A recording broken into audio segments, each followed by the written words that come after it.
Salsa Bila FM, radionya orang Madura. Sahabat Salsa, masih bersama Jamil di program ini, di program ATM, Anjungan Tembang Malam. Ini ketukar-tukar nih. Jamil biasanya di program canda, sekarang di ATM gitu. Malam hari ini kita udah ngobrol banyak banget bersama Bapak ini ya, Bapak Dokter Juan Setiadi Zeniko atau Dokter Zen, yang juga merupakan Direktur RSUD Sampang. Sahabat Salsa, jadi narasumber kita malam hari ini gitu. Tadi perbincangannya lumayan dalam ya Dok ya. Pertanyaan pertama langsung penyintas begitu ya Dok ya. Ya, jadi saya lebih suka juga karena apa? Ternyata knowledge atau tingkat ketertarikan masyarakat awamnya itu cukup tinggi. Iya. Dan artinya juga mereka sebenarnya sangat peduli terhadap apa yang terjadi, khususnya pada tubuh mereka sendiri. Oke. Dan ya sahabat Salsa, tadi Dokter Zen juga sering mengingatkan kita tentang imun itu yang baik gitu, tentang happy dan happy begitu sahabat Salsa. Mindset yang bagus, suasana hati yang baik begitu ya Dok ya. Kalau bahasa kerennya itu mood gitu, tapi bukan mood mainah ya, itu mood, suasana hati harus baik begitu. Oke, dokter, ini malam hari ini sudah ada yang ikutan join juga di via chat WA kita gitu. Ini mau tanya, katanya Assalamualaikum. Waalaikumsalam Mas Jamil, saya Kiki dari Banyuates, mau tanya ke Pak Dokter gitu. Untuk menangkal COVID-19, herbal apa sih yang bagus kita konsumsi? Nah ini bagus nih pertanyaannya. Yeah. Herbal apa gitu yang kita konsumsi gitu? Apakah jenis rumputan gitu? Yeah. Atau buah-buahan herbal itu yang bagus apa gitu? Silahkan Dokter. Yeah. Terima kasih Mas Jamil. Tadi dengan siapa tadi WA-nya? Kiki dari Banyuates. Siap. Kita tuh di Indonesia tuh harusnya bersyukur ya. Kenapa? Segala macam herbal itu hampir dipunyai oleh negeri tercinta kita Indonesia. Bahkan dulu zaman dahulu rakyat Belanda gitu kan datang ke sini untuk rempah-rempah gitu. Iya. Nah, dan kita juga biasa menanamnya di tanaman di taman kita gitu kan ya. Yang paling simpel sebenarnya untuk meningkatkan imunitas tubuh kita itu kunir. Baik kunir kuning maupun kunir putih. Ini bahasa ini mungkin kunyit ya. Kunyit. Kunyit. Kalau sama saya nggak ngerti kunir itu kunyit gitu. Kunyit kuning sama kunyit putih. Bahkan kalau misalnya kita bicara yang lebih spesifik lagi, kunyit putih itu khasiatnya malah bisa membantu dalam meningkatkan imunitas pada pasien-pasien kanker seperti itu. Oke. Dan itu kan juga sangat gampang ya kita budidayakan di depan rumah kita, belakang rumah kita gitu ya. Iya. Apalagi ya jangan sampai ke tetangga kita gitu ya, jangan ya. Belum izin. Ya bahkan sebenarnya kunir yang kita beli di pasar kita lemparkan di halaman kita tumbuh gitu. Iya betul. Gitu. Jadi, kalau saya pribadi ya, saya ini kan pengguna herbal juga ya. Dari kecil saya itu biasa dikasih kunyit asam. Iya. Kunyit asam. Kunyit kuning juga gitu ya. Jadi untuk meningkatkan imunitas kita itu sangat baik sekali. Yang kedua adalah jahe. Gitu. Jahe ya. Jahe ini kan macam-macam ya. Ada jahe merah. Jahe merah. Terus apa jahe lagi? Banyak jahe. Nah, yang simpel aja yang ada di sekitar kita. Tentunya sesuaikan dengan lidah kita gitu kan. Kita gunakan juga jahe ini mungkin bisa konsumsi sehari 2 kali dengan kombinasi gula atau gula merah, gula putih maupun gula merah gitu kan. Itu untuk meningkatkan juga imunitas dan bisa mengurangi proses peradangan dan menghindarkan kita dari masuk angin gitu kan. Gitu.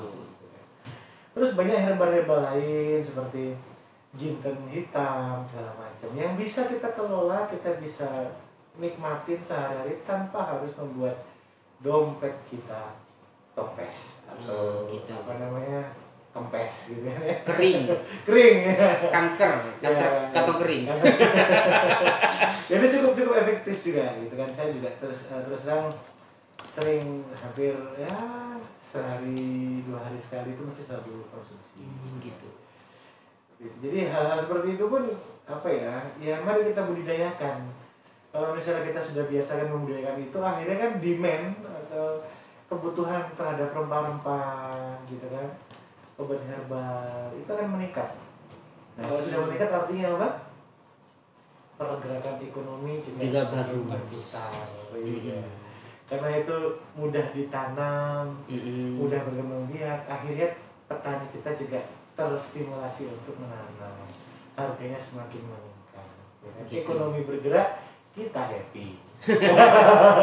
Balik lagi imun kita kuat. Imunitas kita kuat gitu. Oke, dokter, ini tentang ini ya, pasien COVID dan juga masyarakat gitu. Iya. Oke, mungkin untuk pasien COVID yang pernah gitu ya, atau kita bahasnya yang pernah kena COVID, bahasa kerennya sekarang itu penyintas begitu, penyintas COVID-19 gitu, dokter. Ini masalah kejiwaan dan segala macamnya, bagaimana kita nyikapi itu gitu, dokter? Iya, jadi dari awal kita sudah bicara masalah harus berpikir positif gitu kan, kita harus banyak pendekatan pada apa namanya Gusti Allah segala macam. Ternyata hasil penelitian depresi yang diakibatkan oleh pandemi ini meningkat gitu kan, hampir 57,6% di era pandemi ini. Yang artinya apa? Ada 57,6% dari warga Indonesia yang sangat rentan terkena COVID plus yang sudah terkena COVID gitu kan. Iya. Nah, jadi bagaimana solusinya? Yaitu kita kembalikan lagi. Tadi Mbak Erna sudah mengatakan bahwasanya waktu saya diisolasi saya disuruh senang, lalu meningkatkan diri, ketaatan kita kepada Allah, seperti itu. Jadi semua itu kembali obatnya itu ada di diri kita sendiri, bos. Obatnya ada di diri kita sendiri. Nah, gimana kita untuk mengolahnya itu mulai dari pendekatan kepada Gusti Allah kita, terus habis itu lebih sering berpikiran positif, membaca Al-Quran dan segala macam. Insya Allah dengan hal seperti itu tentunya dengan ditambahi dengan asupan-asupan yang vitamin C, lalu meningkatkan aktivitas pada pagi hari gitu kan, itu juga sangat menstimulus imunitas tubuh kita menjadi lebih baik di era pandemi seperti itu. Oke, jadi untuk penyintas COVID ya yang dilakukan seperti itu. Kalau misalnya capek mungkin dok, ada penyintas COVID ini yang berkali-kali gitu kena gitu kan, pastinya ada yang seperti itu gitu. Itu gimana dok gitu, maksudnya gimana nggak stres maksudnya kan, udah pernah kena, di karantina positif, udah menjaga sebaik-baiknya, tapi kena lagi, harus dikarantina lagi, itu ya bagaimana gitu. Nah ini dok, yang pertanyaan saya gini, antara isolasi mandiri dan isolasi yang dilakukan di ini gitu, yang dilakukan oleh pemerintah begitu ya dok ya. Yeah. Apakah kita bisa memilih isolasi yang isolasi pemerintah kalau kita misalnya tanpa gejala begitu? Yeah. Sedangkan yang kita tahu di Jawa ini kemarin sekitar seminggu yang lalu ini penuh loh, rumah sakit yang khusus COVID penuh begitu, ranjang udah nggak muat. Ini gimana dok, sampean menyikapi? Jadi gini ya, itu kan sebenarnya kembali kepada kebijakan pemerintah ya. Jadi di era awal-awal kita di sana juga menyediakan DLK, gitu kan. Itu untuk menampung para apa istilahnya itu, untuk mengisolasi mandiri. Jadi berangsur dengan jalannya waktu, ternyata angka penderita COVID itu semakin meningkat. Gitu. Menyebabkan menjadi tidak mampu lagi, gitu kan, tidak mampu lagi. Ya, ada regulasi berubah untuk pasien-pasien dengan gejala sedang baru akan dilakukan perawatan. Gitu kan. Terus untuk gejala ringan mungkin bisa isoman atau isolasi mandiri di rumah dengan protokol-protokol kesehatan yang harus diterapkan pada kehidupannya dia, seperti itu. Jadi yang namanya sebuah regulasi untuk menghadapi sebuah pandemi ini juga pasti dia ada dinamikanya perubahan. Dan tentunya semua dibuat untuk membuat masyarakat itu kan tetap aman, walaupun mungkin kita lakukan modifikasi untuk menurunkan angka penderita COVID tersebut. Gitu. Oke, kalau ada pilihan misalnya dok, di Kabupaten Sampang misalnya masih banyak gitu ya, slot yang tersedia gitu untuk isolasi.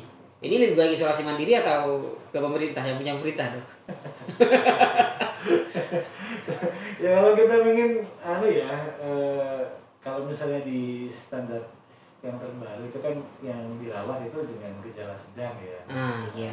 Gejala sedang artinya gejala sedang ini mempunyai gejala tertentu yang harus dilakukan suatu monitoring evaluasi oleh tim medis, dokter spesialis, sehingga tidak masuk ke gejala yang lebih berat gitu kan. Nah, sedangkan untuk gejala ringan dia protokol kesehatan sudah ada, ini kita terapkan.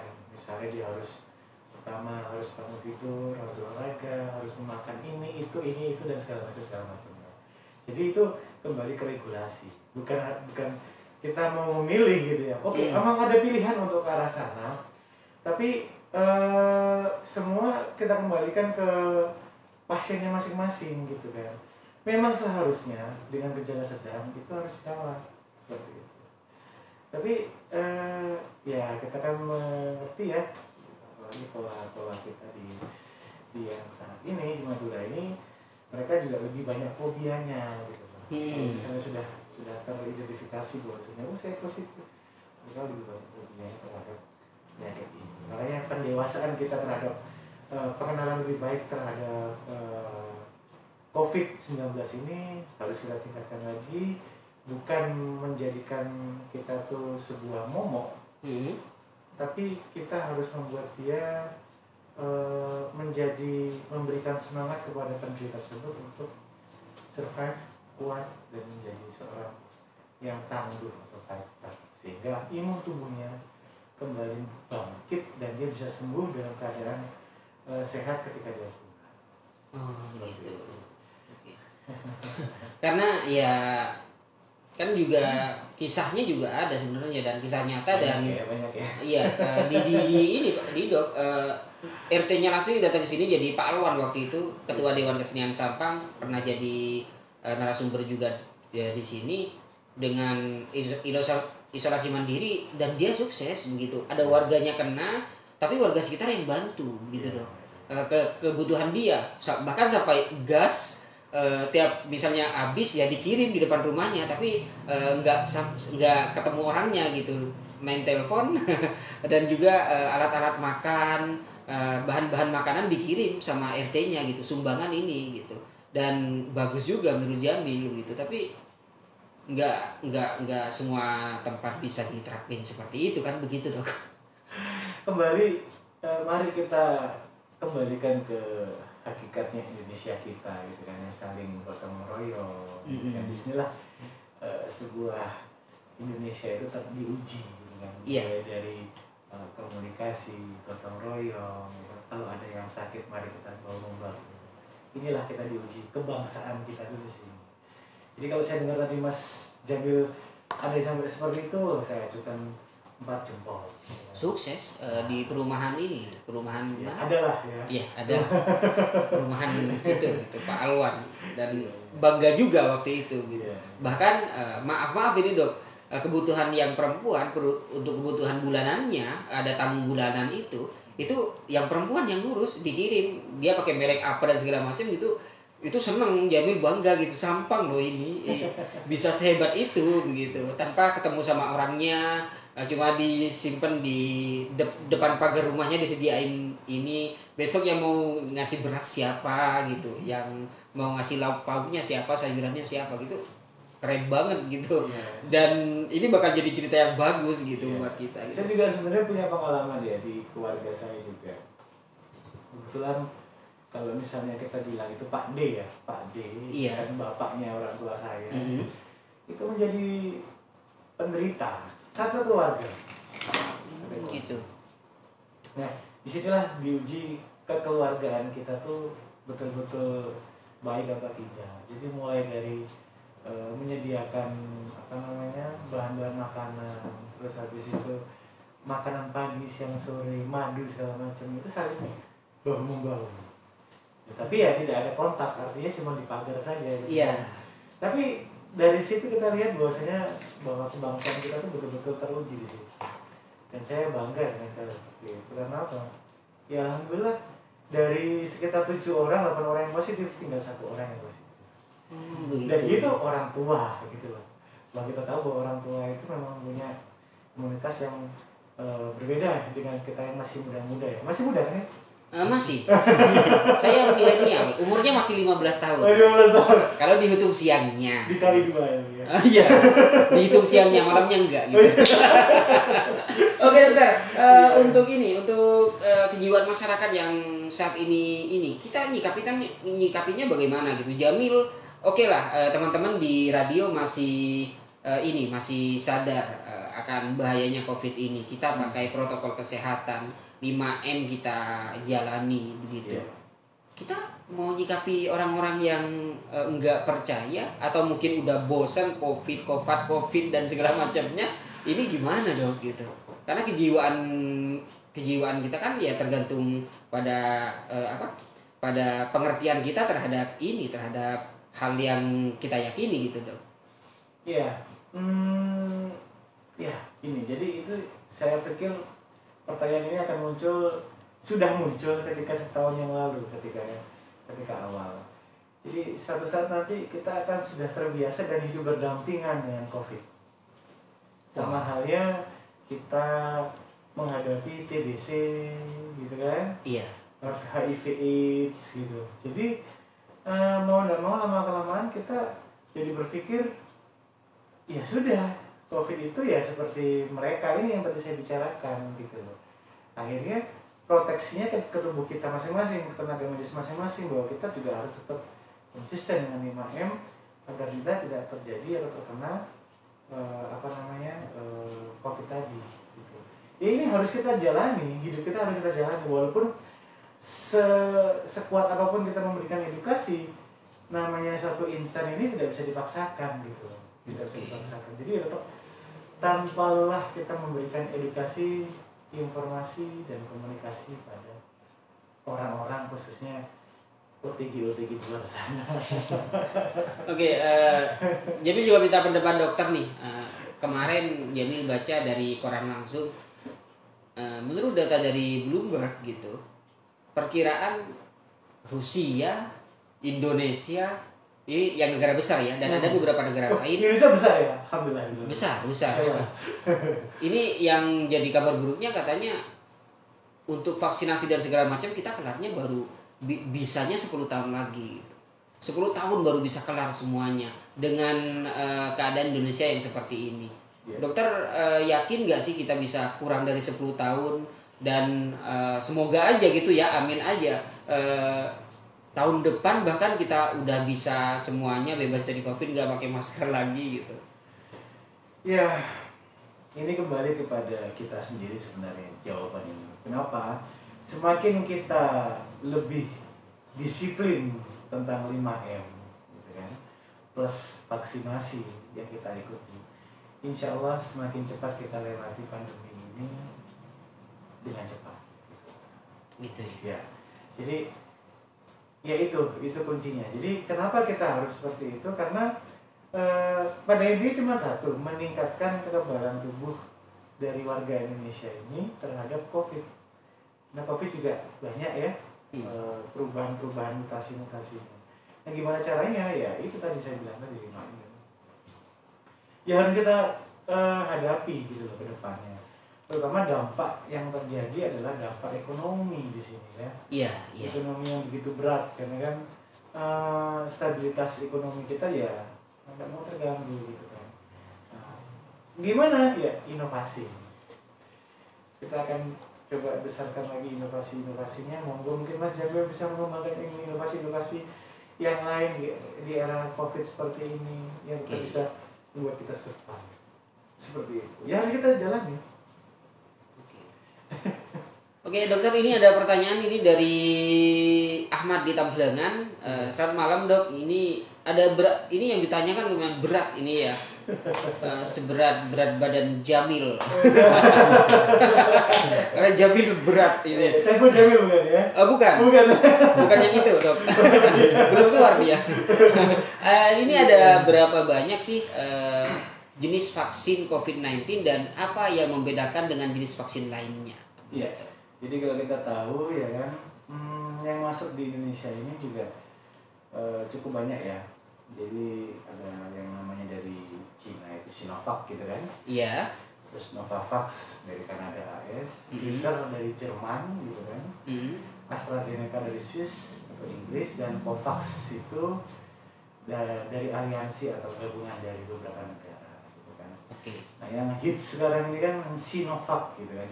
Dan yang kita pakai. Dan Pak Jokowi Pak. Iya. Jadi semua sama. Oke. Gitu. Jadi ya efikasinya berapa sih? Efikasi itu adalah tingkat apa istilahnya itu ya? Apa ya? Manjurnya. Nah, manjurnya sebuah obat. Oke. Ya insya Allah ini ada sebuah penelitian ya kan. Penelitian ini mengatakan sekitar kalau vaksin ini efikasinya Sinovac ini sekitar 65,3%. 65,3%. Jadi dengan kondisi seperti ini tetap kita harus optimis, Mas Jamil. Iya. Terus optimis supaya apa? Kita dibantu vaksin, kita dibantu dengan pikiran positif kita dan berdoa. Jadi dari 65,3% ini bisa naik gitu kan. Oke. Dengan kombinasi yang sinergisme dengan tubuh kita dan pikiran kita yang mindsetnya sudah positif tadi. Oke. Karena gini, Jamil sempat iri gitu dok. Iya. Iri dengan beberapa negara. Yang paling dekat aja di tetangga kita, Vietnam. Sebelum ada vaksin, mereka sudah bebas COVID gitu loh. Karena protokolnya ngikuti pemerintah banget. Terus ada seperti Norwegia, ada Selandia Baru. Ini juga sebelum ada vaksin mereka sudah bebas COVID begitu loh. Karena kesadaran masyarakatnya gitu. Ini gimana ya nyikapinya kita dong gitu? Ya sudah, intinya begini, mari kita hidupi pandemi ini dengan apa istilahnya itu tetap survive, fighter, protokol kesehatan kita lakukan, insya Allah kita diberikan suatu faedah yang baik buat kita ke depan. Sudah itu aja. Kalau kita lihat negara-negara lain ya habis ya gitu loh. Oke, sahabat saya yang pengen ikutan join mau tanya-tanya ke dokter seputar kiat sehat dalam menghadapi pandemi COVID-19 ini, langsung ke via telepon kita bisa, ke via chat WA di 081333331941 juga bisa sahabat salsa. Kita istirahat jenak, ada satu single dari Noah, Mendekati Lugu.